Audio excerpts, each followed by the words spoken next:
Producer Suma గారి గురించి కానీ ఎవరైనా గారి కోసం వెయిట్ చేస్తుంటే ఈ ఈవెంట్కి హోస్ట్ అయిన ప్రొడ్యూసర్ అయినా నేనే. మనం చేసిన సినిమా గురించి మనకంటే బెటర్గా ఎవరు చెప్పగలుగుతారండి? ఒకవేళ చెప్పినా కొంచెం చెప్పించినట్టు ఉంటుంది. నా హ్యాండ్ రైటింగ్ నాకు అర్థం కావట్లేదు. యాక్చువల్ కాన్ఫిడెంట్గా రాసుకొని వచ్చాను. హ్యాండ్ రైటింగ్ ఇక్కడ చూస్తే అర్థం కావట్లేదు. కొంచెం అటు ఇటు అయ్యే ఛాన్స్ ఉంది. మేము రాసిన స్క్రిప్ట్ స్టేజ్ నుంచి మీరు సినిమా చూసేంత వరకు JV productions is taking responsibility from start to the end. నా పేరు Tejesh. I'm one of the producers from JV production. అరుస్తా అన్నారు కదా. మధు గారు ఎక్కడ? సార్ అందరు వచ్చేసినట్టేనా? ఓకే. కొత్త ప్రొడక్షన్ కదా, ఏం రాస్తాంలే అని చెప్పి ఏం అనుకోకుండా మీరు with lot of interest energy వచ్చినందుకు thank you so much. So event start అయ్యే ముందు I would like to say one thing. JV Productions is led by 3 young and ఇండస్ట్రీలో బ్యాకప్ లేని ప్రొడ్యూసర్స్. ఓకే, వినడానికి మేబీ కొత్తగా ఉంది కదా.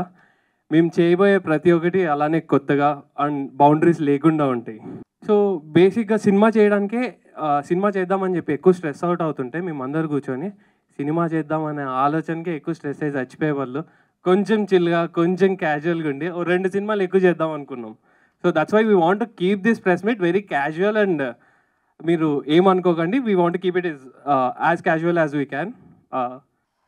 మా ప్రెస్ మీట్లో లాంగ్ స్పీచెస్ లేవు, ఎందుకంటే మాకే బోర్ కొడతాయి కాబట్టి. మళ్ళీ తిరిగి చూడాలంటే సెలబ్రిటీస్ ఎవరు రాలేదు, ఎందుకంటే మాకు పెద్ద పరిచయం లేదు కాబట్టి.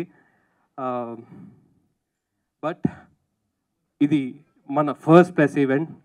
జేవీ ప్రొడక్షన్ కోసం, నీ దారి నీ కథ ఫిలిం కోసం మీరందరూ వచ్చినందుకు థ్యాంక్ యూ.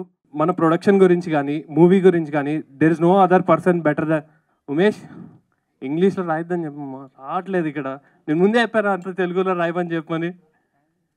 సరే, మన ప్రొడక్షన్ హౌస్ గురించి కానీ మన ఫిలిం గురించి కానీ ది బెస్ట్ ఎక్స్ప్లెయిన్ చేయగలిగేది producer, director and writer Vamsi.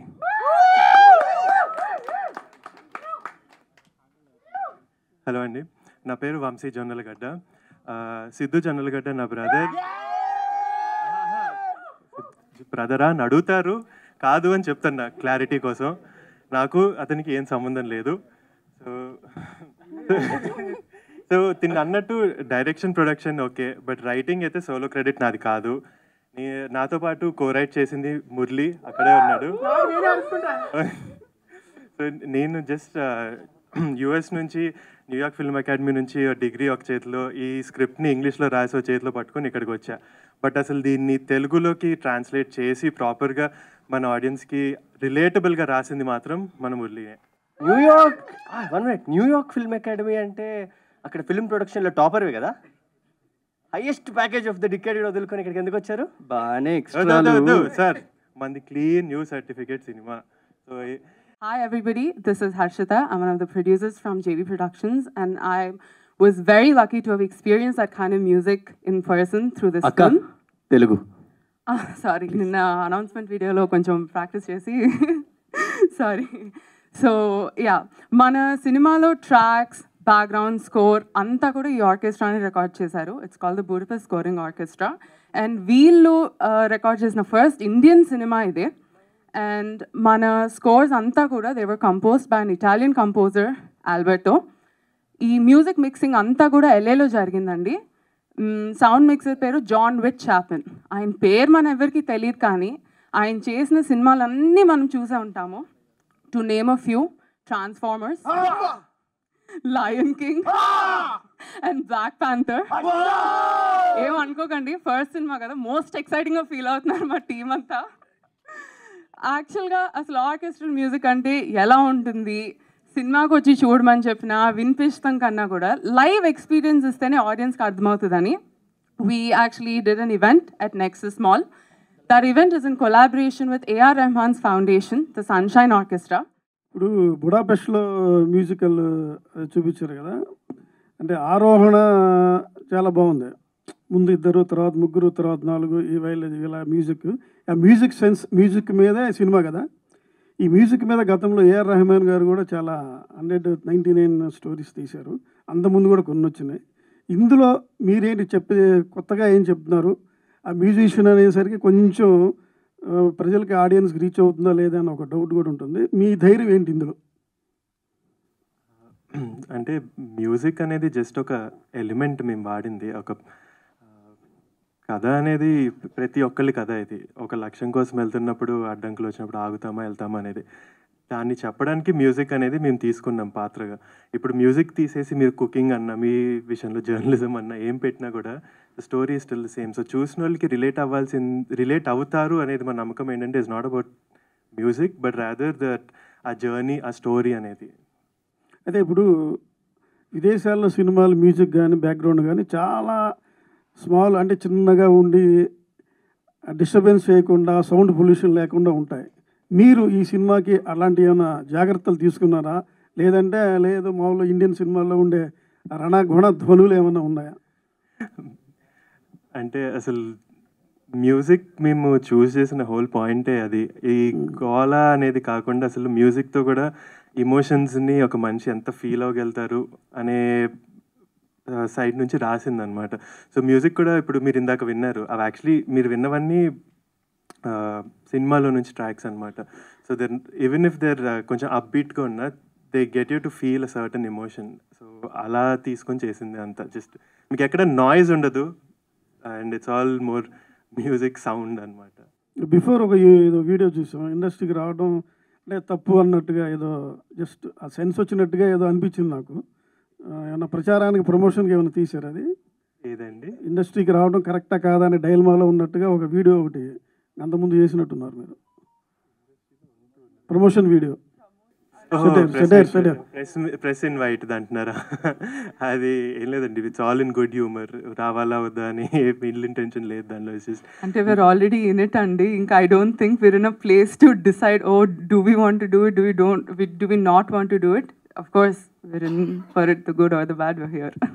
మీ లోగోలో ఒక యారో తీసుకొని జింకన సంథింగ్ దీన్ని ఆడాడుతూ తర్వాత సర్కిల్లో ఉండి ఆ సర్కిల్లో బంధించే టైంలో పెట్టారు. అది ఏంటి, అది సెన్స్ ఏంటి అసలు?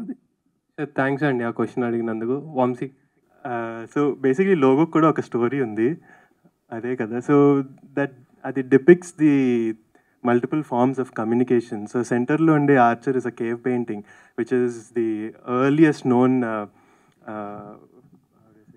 ఫార్మ్ ఆఫ్ కమ్యూనికేషన్ అనమాట. సో అసలు మనము కేవ్ పెయింటింగ్స్ కేవ్ మీద కార్వ్ చేసేవారు మాటలు రానప్పుడు.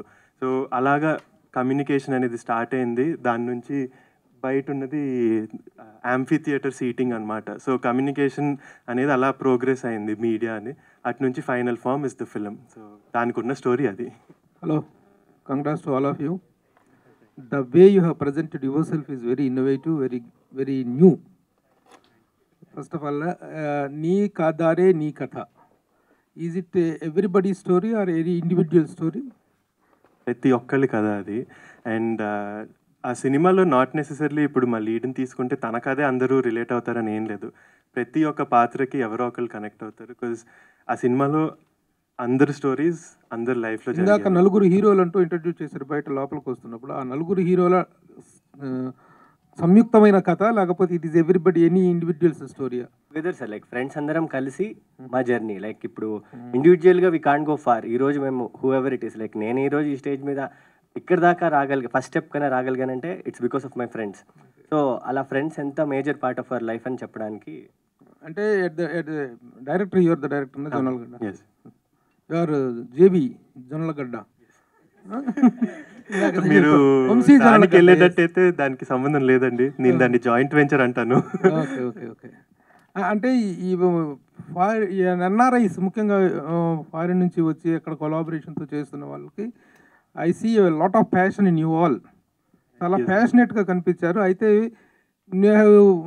Been watching so many NRIs coming and making films here and they are going with empty hands and with disappointed results. మీ అందరూ ఎలా కొలాబరేట్ అయ్యారు? How this project has take off ఎలా జరిగిందంటే ఏం చెప్తారు? అంటే I think major factor is love for cinema అండి. నేను రాసినప్పుడు కూడా అసలు I started with this thought of ఈ స్టోరీ ఇప్పుడు ప్రతి ఒక్కరికి అర్థమవుద్ది, ఇది ఒక part of life that every one goes through అనేది. సో దాన్ని పట్టుకొని రాసిన తర్వాత when I started talking to people దీనికి కొలాబరేట్ అవ్వాలి అనేది, అది వాజ్ మై మేజర్ హుక్. అది చదివినప్పుడు దేవర్ లైక్ ఎస్, నేను దీనికి రిలేట్ అవుతున్నాను, I can understand this, so I want be a part of this అని. అలాగా 1 by 1 ఇంకా అందరూ కేమ్ యాజ్ అ కలెక్టివ్ అనమాట. సిన్స్ యూఆర్ ఇన్ హాలీవుడ్లోనూ వాటితో రిలేషన్స్ ఉండబట్టి మిగతా అందరితో వరల్డ్ సినిమాతో కూడా కొంత టచ్ ఉండబట్టి you have gone for the Hollywood టెక్నీషియన్సా, లేకపోతే is it the demand of the subject, how they got in to the board? అంటే ఇట్ వాజ్ అ మిక్స్. అంటే మేము జేవీ స్టార్ట్ చేసినప్పుడు అసలు one of the main production agenda was any scale of సినిమాలో మనము ఒక గ్లోబల్ కొలాబరేషన్ అనేది జరగాలి. బికాస్ ఈ కరెంట్ టైమ్స్లో టాలెంట్ అనేది ఇక్కడే కాదు, టాలెంట్ పూల్ అనేది ఎంటైర్ వరల్డ్ ఓపెన్ అయిపోయింది మనం కరెక్ట్గా చూసుకోగలితే అనేది. సో అది ప్రొడక్షన్ ఎజెండా, మొత్తం మిక్స్ చేద్దాము, ఆల్ ఓవర్ ద గ్లోబ్ నుంచి తెద్దాము అనేది. దాని తర్వాత వచ్చిన మెట్రిక్ వాజ్ దీనికి కరెక్ట్ పర్సన్ ఎవరు అని నాకు ఒక ఫీలింగ్తో వెళ్ళాను అనమాట. సో మ్యూజిక్కి ఇలాంటి ఆర్కెస్ట్రల్ మ్యూజిక్ ఇతను కరెక్ట్ చేయగలుగుతాడు అని నేను అనుకున్న రోజు తనకి I started talking to them, pitch them the story, వాళ్ళు నచ్చి దే కేమ్ ఆన్ బోర్డ్. అలానే ఇప్పుడు సినిమాటోగ్రఫర్ అన్నా కానీ లోకల్ ఆర్టిస్ట్ చాలామంది ఉన్నారు. ఇప్పుడు మేము ఆన్ స్క్రీన్ కూడా చాలా మ్యూజిషియన్స్ని వాడాము. వాళ్ళందరూ కూడా they came from this they will concept చదివి దే లైక్ ఎస్ ఇది మాకు we want to be a part of this అనేది. It affordable to have all of them on the board?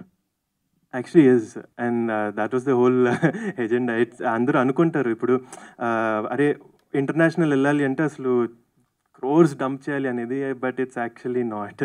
చాలా లిమిటెడ్ బడ్జెట్తో కూడా మనము we can do a lot of things today because of ఎంత access వచ్చేసింది మనకి all over the world. 10 years ago అంటే నేను ఇప్పుడు బయట వాళ్ళు కావాలి అంటే నేను బయటకు వెళ్ళి ఎత్తుక్కొని ఇవన్నీ ఖర్చు, అక్కడే చేయాలి, అవి తెచ్చుకోవాలి అనేది. ఇప్పుడు అలాంటి రిస్ట్రిక్షన్స్ మనకి లేవు, ఇంటర్నెట్ ఉంది. What part of the film is shot in US and what part is done here? Entire film is in Hyderabad. The entire film is shot in Hyderabad. The music part is done in US. So ఇప్పుడు multiple చూపించినటువంటి that music అది Budapest, Hungary. దాని mixing అంతా US లో జరిగింది. So work the music part is done abroad. The music was done abroad, the color work is done abroad, and cinematographer is from abroad. Hi everyone, congrats. ఓమ్సీ first of all ఒక artistic ఎక్స్ప్రెషన్లో maximum మైండ్ఫుల్నెస్ని చూడరు కానీ maximum ఎనర్జీని చూస్తే వచ్చే colour violet. Actually people who are known with art they know ఈ posters, your outfit and slippers, ఆవిడ శారీ, తన shirt, why and what message you're trying to say by putting violet out there? అంటే this is more of colour theory, అంతే, ఏం లేదు. So when we set the film we had a certain colour palette in mind and I went with this thing of colour association చేయాలి. ఒక certain colour నాకు screen మీద కనిపిస్తుంది అంటే నేను చెప్పకుండా సబ్కాన్షియస్లో మైండ్కి దేర్ ఈ స్టేట్లో ఉన్నారు అని చెప్దాము అనే ప్లేస్ నుంచి స్టార్ట్ చేసింది అనమాట. సో మా మూవీలో purple it depicts like you said maximum creativity. Okay, so I don't see much of purple actually. That will come in the trailer and the movie. Teaser is just to give you like a little idea of it. Okay, coming to the other part, ఇప్పుడు అబ్రాడ్లో film making చదివించిన వాళ్ళు there are so many people here. But కొంతమంది అంటే ఇక్కడ ఎలా cinema ఉండాలి, ఇక్కడ చూస్తున్న సినిమా ఏంటి, డెమోగ్రాఫిక్కి ఎలా కావాలి అనేది తెలుసుకోకుండా సినిమా తీస్తే, ఇప్పుడు శాన్ ఫ్రాన్సిస్కోలో చదువుకున్న అడ్విసేష్ ఫస్ట్ సినిమా డింట్ వర్క్. అలానే సందీప్ రెడ్డి వంగ ఆస్ట్రేలియాలో చదువుకుని తనవి షార్ట్ ఫిల్మ్స్ వర్క్ అవ్వాలి. Even Tarun Bhaskar you know who is again from New York film academy చాలా సినిమాలు షార్ట్స్ తీసాక యాడిల్ చేశాకే సినిమా చేశారు వాళ్ళు. అంటే main cinema feature film work out అవ్వాలంటే you should have done some exercise. Not that we passed out MFA from New York film academy, that doesn't directly qualify us to make a film that actually works inside the theatre. So what is that exercise you have done for yourself such that ఇప్పుడు నీ దారే నీ కదా అనే ఒక project ఇది ఖచ్చితంగా థియేటర్లో ఆడాలి, 10 మంది మెచ్చుకోవాలి అనేది చేయడానికి వాళ్ళందరి ఎక్స్పీరియన్స్ ఆల్రెడీ చూశాక చాలామంది ప్రొడ్యూసర్స్ ఉన్నారు కాబట్టి. So what did you learn and what did you implemented? దానికి straight answer was little common sense అనమాట. I'm just being very upfront. What I did was initially, like you said, I didn't want to just come back and be like, you know what, I'm going to make a film and I'm just going to నా artistic సైడ్ని నేను satisfy చేసుకుంటా అనేది మాత్రం చేయలేదు. Like I said, the reason we started the production was అది ఇంకా long term వెళ్ళాలి, production అనేది లాస్ట్ అవ్వాలి. It needs to make cinema that caters to different forms of any పర్సన్కి, అందరికీ అనేది కాదు, different sects of the audience. So ఇది కూడా when I started the idea was to find that balance అనమాట. ఇప్పుడు like you said which is very true, నేను అక్కడ చదువుకున్నా కాబట్టి నా అక్కడ ఎక్స్పోజర్తో వచ్చి ఇక్కడ తీస్తే it will just not work out. So అసలు ఇనిషియలీ ఇది రాసినప్పుడు కూడా my references were Whiplash and Begin Again 2 English films. నేను అది తీసుకొని మురళితో కూర్చొని ఐ సెడ్ మురళి నాకు ఇది చేయాలనుంది బట్ ఇది ఇక్కడ వర్కౌట్ అవ్వదు, how do we find the balance. నేను అనుకుంటున్నది ఇది, నేను ఈ ఎక్స్ట్రీమ్ కూడా చేయను బికాజ్ అది ఆర్టిస్ట్గా నేను అది సాటిస్ఫై అవ్వను, బట్ యాజ్ ఇప్పుడు ప్రొడక్షన్గా బిజినెస్ సైడ్ కూడా నేను చూడాలి, I can't be foolish that way. So ఆ రెండింటికి బ్లెండ్ ఏంటి, బ్యాలెన్స్ ఏంటి అని చెప్పి కూర్చొని that's how we matched it all out. And that's the reason we're actually very confident that it will work, is because, yeah, it is in that blend of, you know, your, like you said, your Hollywood and your